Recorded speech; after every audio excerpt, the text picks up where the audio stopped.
Hello and welcome to the Everything is Black and White podcast. My name is Mark Crothers. I'm your host today for what is a bit of a special episode where myself and Sam Mulliner will be discussing the future of one of Newcastle United's key players. It'd be safe to say that Sandro Tonali was one of the first major signings of the PIF era at Newcastle United. Since then, he's experienced all of the highs and lows at St James's Park. But in recent weeks, talk has turned towards his future. Links with Arsenal, links with Juventus have aired in the press. So what lies ahead for the Italy international? Sam, welcome along. How are you doing? Good. Yeah, nice to come back on here after a win, not least an away win. It makes a very nice change. I should say we are recording this 2 days after the much needed win at Tottenham. I might as well ask you about that quickly. I mean, as you say, a rare away win, but a deserved one against a Tottenham side we should say were very, very poor. Yeah, I vastly underestimated just how appalling Tottenham are. And it's no surprise to see Thomas Frank sacked the morning after. But who cares about them? It's about us, and it was much improved. Yes, I suppose we can't get too carried away, and there's a bit of a balance between it was really good and lots of positivity. I really enjoyed the scenes at the end as well. But then how are you going to back that up? How are you going to go on again? How are you going to perform at Villa, at City? Because Howe said himself after the game, we're still in the hunt for Europe. We need to go back it up. But yeah, it was great to see. And Ramsey, the Brummy Elliot Anderson, as I called him in the summer, great to see him get off the mark because he was disappointing me. But you could tell the last couple of weeks there were sort of green shoots and signs of positivity. And to get that goal, hopefully he can kick on now. Yeah, I suppose when you look at what lies ahead as well, it's quite daunting that Newcastle still have a lot of big games. Still in the Champions League, of course, that Carabao first leg coming on Tuesday night. So there is a potential to build on it, but they are going to have to hit those levels, even go higher, I guess. Yeah, and the fixture list, as you say, it maintains to be relentless. It's been midweek, weekend, pretty much every week, bar international break since what? September, October time. It's been crazy, and a long trip to Baku probably doesn't aid that cause, but that's what you got to do if you're going to be successful. Absolutely. So we are going to discuss Sandro Tonali's future at Newcastle, but I think to look to the future, we'll have to go to the past, which is when he did sign for Newcastle. Now, at the time, the PIF project at Newcastle, if you want to call it that, and I hate calling it that, by the way, was kind of still in its infancy. It just qualified for the Champions League for the first time under the new ownership, had just got to a first major cup final, albeit one that they got beat against Manchester United in the Carabao Cup final. But the signing of Tonali, a player who was established at one of what I would describe as one of European football's great clubs in AC Milan, it felt like a massive coup at the time. Can you take us back? I know you saw a lot of Tonali in his younger days at Brescia and clubs like that, but can you take us back to what you thought at the time when he came in? But before then, like I wanted Tonali. Back in lockdown, before the takeover went through, I did an article for Newcastle Fans TV when I was part of that YouTube channel about top 5 players we should sign if ever there was a takeover to happen.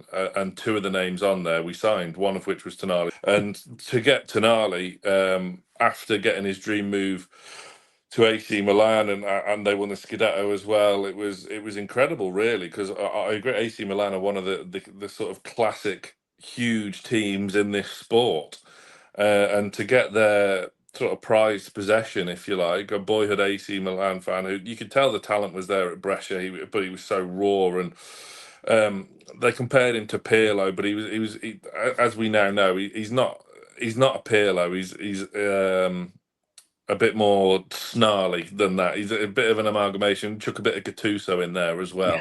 But yeah, you could tell he had all the ingredients to go right to the very top. And like you say, when we signed him, we had we'd laid the foundations with Botman, with Bruno, with the lad who's no longer here up front. And yeah, what can we add to that? What can we add to gel it together and add some, not strength in depth, but more quality to the starting 11, because this was a starting 11 which still had Joe Willock in it, who did great, and it's great to see him back playing well now as well, by the way. But it needed a bit more pizzazz, for want of a better phrase, and Tonali brought that. It's not been plain sailing by any stretch, and obviously we didn't know at the time. Officials at the club didn't know at the time. Milan claimed not to have known at the time what was about to happen in terms of his, well, what turned out to be a very lengthy ban. But you could tell from very early on in Tonali's career he was set to go to the top. Yeah, obviously his Newcastle career started on a high with that goal inside the opening 6 minutes, I think it was, against Aston Villa. But then there was a little bit of a rocky period even before the suspension, where his form, I'm not going to say it dipped, it didn't dip, but you could tell he was adapting to life in the Premier League, because it is a very, very different game from the Italian game. But at the same time, I think Eddie Howe, when he signed Tonali, or when Newcastle signed Tonali, said that he fell in love with him watching clips of him or watching him in action. And you could kind of see why that style, that, as you said, I think the Gattuso, the hint of Gattuso is a perfect reference for him. And it seemed as if Newcastle fans took to him quickly as well. I mean, a goal against Villa's never going to do any harm, I guess, but it looked as if he was settling in, that Newcastle fans embraced him almost. Yeah, we absolutely did. Because I mean, the fan base isn't stupid. They knew what we were getting. Yeah. I don't think it was entirely simplistic because he come from Serie A. I mean, history will tell you that loads of signings from Serie A into the Premier League struggle. I mean, I always look at Shevchenko, who was Ballon d'Or winner and was just the greatest striker on earth until he came to the Premier League, did next to nothing. But I don't kind of buy into that anymore. I think Serie A has developed, and I think it's getting back to be one of the sort of best leagues in Europe from where it was maybe 10 years ago. It's not so great. But I think he was played in the wrong position from Howe, and I kind of got that impression from Ramsey as well on his post-match interview at Spurs. I kind of got that frustration that he probably wasn't playing and he'd been messed around and played here, there, and everywhere. I kind of got that hint of frustration from him. I don't know if anyone else did, but it just took a bit of time to maybe utilise him correctly, which never helps. He was still part of some tremendous successes on the pitch, but I didn't think we kind of unlocked his true potential until much later on.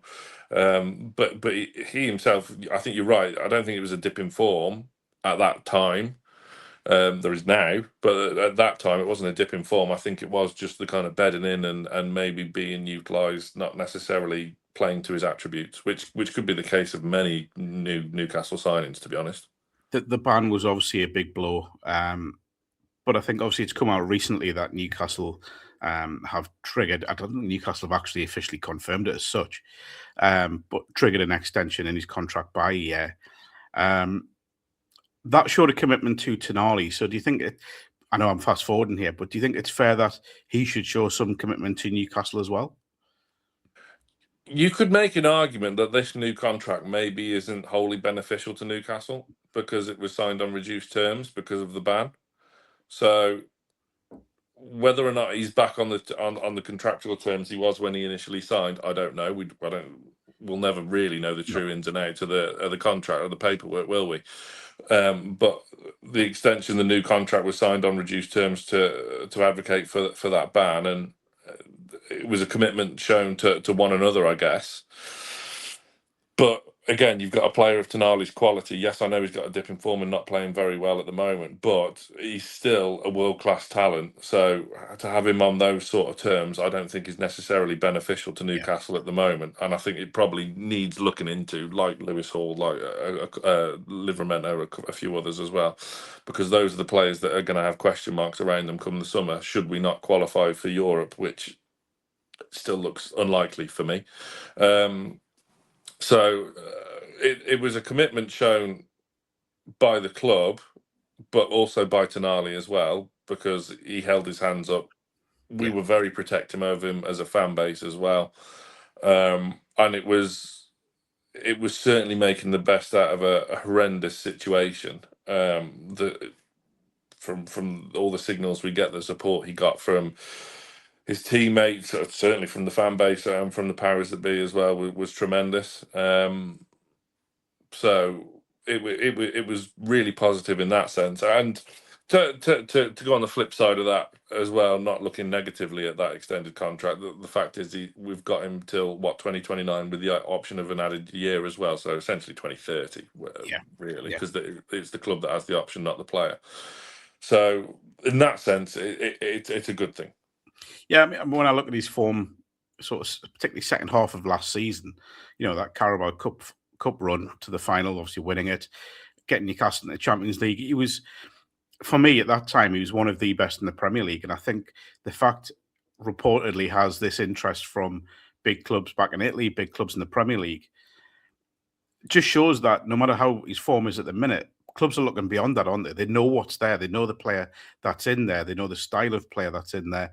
And the fact that he is still so much in demand tells you that this is still a top player and a top player within Newcastle squad as well. Yeah, I mean, you say one of. I think he's probably the best Yeah. midfielder in the Premier League. Once he'd blown the cobwebs off and returned from his ban, he came back ridiculously. Oh God, he was on absolute fire. Yeah, I can't see a return to Italy happening. I don't think they have the financials to do it. I think were a move to materialise, it will happen with another Premier League team, which always stings the most, as we've seen last summer, and they can be really ugly, drawn out, horrendous affairs. Or you get a team like Real Madrid come knocking, in which case you're pretty much powerless. So I can't see. I think Juventus is just a whole lot of guff, to be honest, unless they want to chuck Yildiz in the other way, but with a heap of cash as well. But that's not going to happen. So yeah, it's very easy to be loyal and to show commitment or whatever when things are going well. In the summer, let's just say we haven't qualified. Well, I don't think we'll certainly qualify for the Champions League. We might be in the Europa or the Europa Conference, but that's I suppose when you've got a player of Champions League quality, then that's your test of loyalty and commitment. Yeah. Just obviously fast forwarding to the last few weeks where there has been talk of, as you said there, Juventus, I think Arsenal, Manchester United, Chelsea. I mean, Chelsea are linked with every player in the world anyway, so they're always going to be mentioned. But just on deadline day, things sort of ramped up a little bit where there was a little bit of talk early morning about Arsenal had sort of indicated they'd be interested in Tonali, and that a representative of the player, as it was put at the time, had put him to Arsenal. Just to give a couple of quotes here, at the time, Eddie Howe said, just days after the window closed, there's certainly no intention from our side to lose Sandro at all. He's such an integral player to what we're doing. I think he's very happy here. He loves playing for Newcastle and loves representing the city. Now, at the weekend, Giuseppe Riso, who is Tonali's agent, told Tutto Sport in Italy, and Newcastle having a hard time letting go of Sandro, and he wants to lead the club to the Champions League. We'll evaluate and decide what to do in the summer. These transfer discussions will take place later. We'll see how the season ends, and then we'll decide what to do. There's no preference. It's still early. What we're saying today won't apply tomorrow. Newcastle couldn't let him go now, and there's no point moving, especially since Sandro is very attached to the club, which is possibly the most non-committal comment, you could give. So from that, what do we take? I mean, to me, it sounds as if there is going to be something big in the summer, whether that's a commitment to Newcastle or a big move away. The only takeaway from that can be that it's so agent driven that it stinks. In a sense that that statement you just read from his agent has completely contradicted himself. Yeah. Agents ever the spin masters. Obviously the deadline day stuff was a load of BS because, like, obviously things can happen on deadline day, but 99% of the time, those things that happen on deadline day are days in the making anyway. It was clear from what you just read there that the initial approach hadn't come from Arsenal. I don't think Arsenal were ever really looking to bolster their midfield in January. I think they're pretty well stocked for the run-in. Of course, they're going to be interested in someone like Sandro Tonali. I mean, Man United, now they've won a few games, think they're the best thing ever again. So, of course, they're going to go for him because they do need to bolster their midfield. So it is agent driven, but as we saw from last summer, really, the agent of the bloke who left for Liverpool also represents Emi Martinez from Villa, who was harbouring for a move, but didn't get it. Yeah. So he had to eat some humble pie and has been some bit of in and out the side somewhat this season.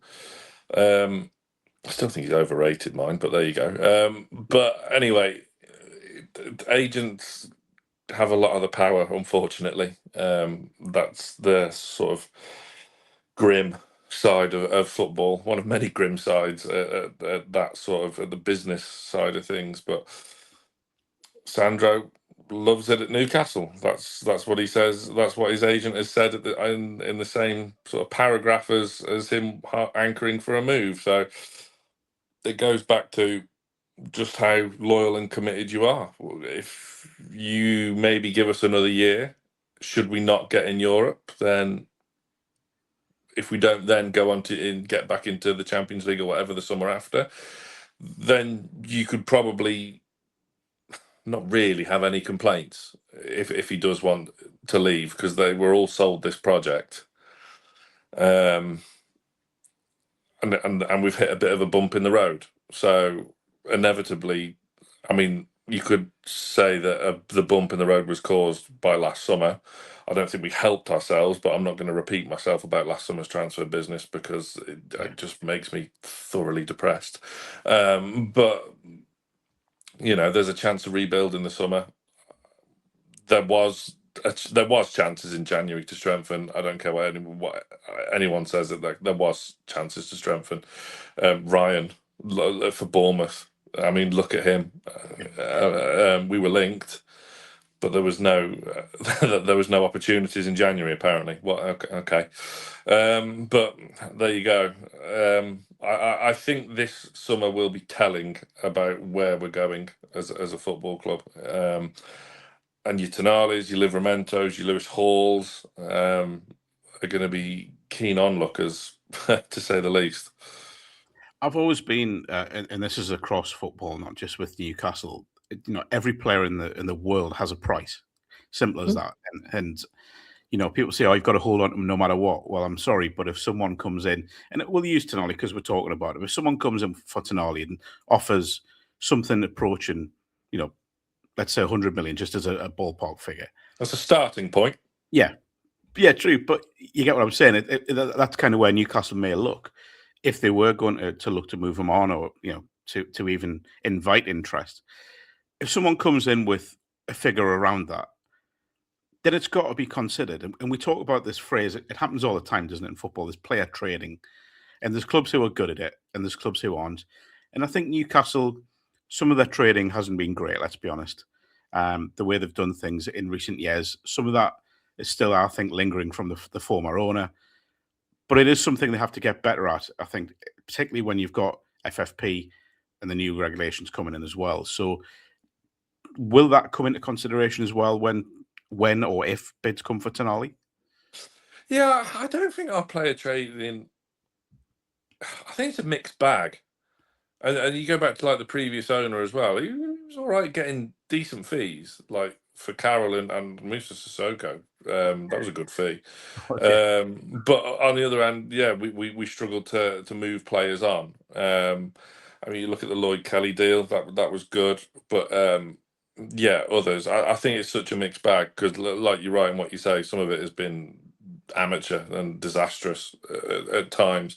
Yeah, you're right as well. Every player, of course, every player has their price. And like I say, if someone like Real Madrid come knocking, you Yeah, as big teams in England find out so often, there's if Real Madrid want your player, they're going to get them one way or another. Whether they've got to just bide their time and whittle away the contract that the player still has, or stump up the cash, they'll get it done. Yeah, it's going to have to be a huge fee because those were the fashionable sort of players that are demanding those huge, eye-watering prices. There's an argument to say it'll take more to get Tonali away than what it would have took to get the other guy away last summer. So it's a conundrum, but they've got to pay they've got to pay the cash. All right, clubs might not use tactics to unsettle the player and this, that, and the other, which are dirty and not wholly conducive to how things should be done, but they're effective. In that case, maybe not so much with Mark Gahey, but yeah, it's transfer windows used to be exciting. Yeah. The draining. Remember, like buying, like getting an upgrade on your phone contract used to be exciting. Now it's just a massive pain. Yeah. That's what transfer windows are starting to become like. They're just that much guff circulating around and unsubstantiated reports of this, that, and the other from anyone who writes a blog in their bedroom on the internet seems to hold weight these days. And it filters through and it builds up. It's a snowball effect, and then all of a sudden it's unsettling a player, and the move does actually happen. Yeah. Yeah, it's terrible, but nevertheless, it's going to take a big fee because, as we discussed earlier, he's locked in for the foreseeable. So 100 million's a starting point, but when you see like Rice, Caicedo, those sort of fees, it should be on par at least. I mean, there's no doubt, is there, that Newcastle United are a better side, a better squad for the presence of Sandro Tonali in there. And even though in recent weeks, some could say months, he just hasn't hit the levels that we maybe have come to expect from him. But there's no doubt moving forwards. And I will ask you the big question at the end here. There is no doubt Newcastle are a better squad with Sandro Tonali in there, a better side even, with him in that midfield alongside Bruno, alongside a Joe Linton, or hopefully a Jacob Ramsey, with his goal on Tuesday, kickstarting something improvement, an improved run of form from him. From that sense, you could argue he is Newcastle's most important player alongside Bruno, I would say. Yeah, I would still. I think it's 51-49 in the favour of Bruno. Yes. Actually, no, probably a bit more than that, actually, because we can win without Tonali. We can win a Premier League game without Sandro Tonali, Yeah. Whereas we can't without Bruno, and that was the sort of kicker after on the Spurs game that he went off injured again. You just think, why can we just not have a win without any sort of undertone of negativity or any sort of bad point? It's gutting. Yeah, I mean, there's two ways of looking at it. The way I look at it is quite simply, he's out of form. He'll get back into form eventually. Don't panic. All players go out of form. Unfortunately, we've had a lot of players out of form at some stage this season. Joe Linton started the season terribly, played his way back into form, and then got injured. That's not an isolated case. There's been plenty. Voltemada, I still love dearly, and that will not change. A bit out of form at the moment. Started well, was scoring goals he had no right to because he wasn't getting chances or the service, but he's a bit out of form. There's no need to panic. Yeah. Doesn't make them a bad player. Doesn't mean they're a flop or we've got to get rid or whatever and cut our losses and this, that, and the other. Just out of form. But the other way of looking at it is, has Sandro had enough? Has his head been turned? And that's I suppose what we'll find out in the summer. So I suppose the big question, and it'll be a two-part one that I will put you to round off here, is firstly, what do you think will happen going forwards as a personal opinion? And secondly, if you're Newcastle United and an offer comes in that is acceptable, do you think it's right that they move on to Tonali, or would you keep him? I mean, look, I would keep him because like I say, I've been following. It was heartbreaking to see the striker go last year because again, he was one I'd followed, and Tonali would be the same. Those were sort of my big two that I gave years in advance. But that's personal though. I think it's difficult. I mean, the answer is I don't know because we still don't know what Hopkinson and Wilson are about. Yeah, because they haven't done anything yet in terms of visibility, in terms of transfers. We don't know what they're about. So they had the chance in January, but they kept their powder dry. There's connotations you could read into that. of varying skeptical analyses, but I don't know, because it will come down to those 3 dreaded letters of PSR, and it would give us a lot of headroom to reinvest. How many Sandro Tonalis are out there in Europe? I don't know.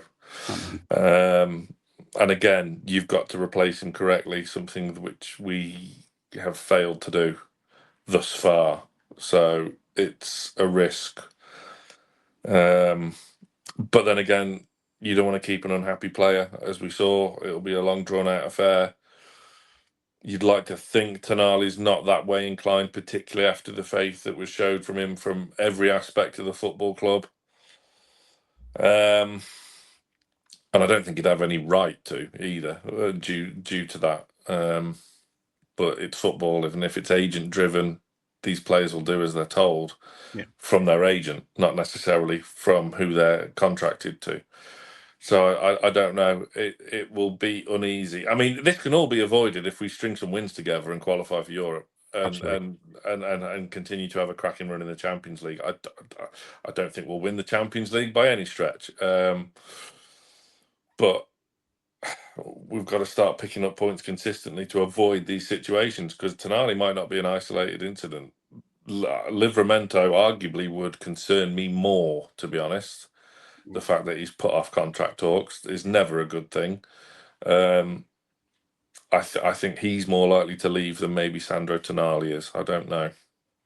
Yeah, it's a big summer. I mean, we say this all the time. It's a big summer transfer window for Newcastle. I feel nothing happens. Yeah, well, I feel as if we constantly say this, don't we? And it was a big January window, and nothing happened. Yeah, and it is the big, it's the first test of the new sort of key figures put in the club, as you mentioned there. And Wilson in particular, it's his first chance, first summer anyway, to really put his own stamp on things and work with the manager and, as I say, David Hopkinson as well, and improve this squad. And Tonali, as I said earlier, will be hopefully a big part of that. Because for me, I would keep him unless something eye-watering came in, and then you accept it because of what it can do. As you mentioned, PSR can raise the level Newcastle can go to that. It's trading again, as we should be seeing. Excuse that.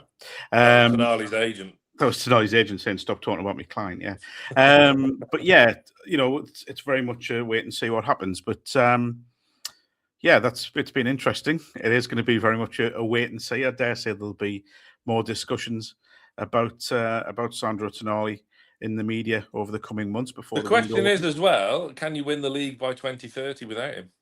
Well, yes, that's another big claim, and I would argue no, because I do think he is one of the best in the league, even though he's not in form. And I keep saying this, and Andrew Musgrove constantly takes a mick out me for it, but it's form. It's not ability, it's his form. We know the ability's in there. We know the ability's in there with several Newcastle players that haven't hit form this season, but it is just form. We know what's in there. So yes, we'll look forward to a big summer and a one where I'm certain Sandro Tonali will be in the headlines once again. Sam, many thanks for joining us. Before we go, I will say a massive thank you to our sponsors at NordVPN. Hit the link in the podcast description box to get a discounted offer on your NordVPN plan. One subscription can be used across 10 devices, and there's no risk with a 30-day money-back guarantee. I'll be back on Monday with the imaginatively titled Monday Show, looking back at the FA Cup game against Aston Villa. And we'll also have a preview of that Champions League playoff round first leg against Karabag on Tuesday as well. So we will see you then.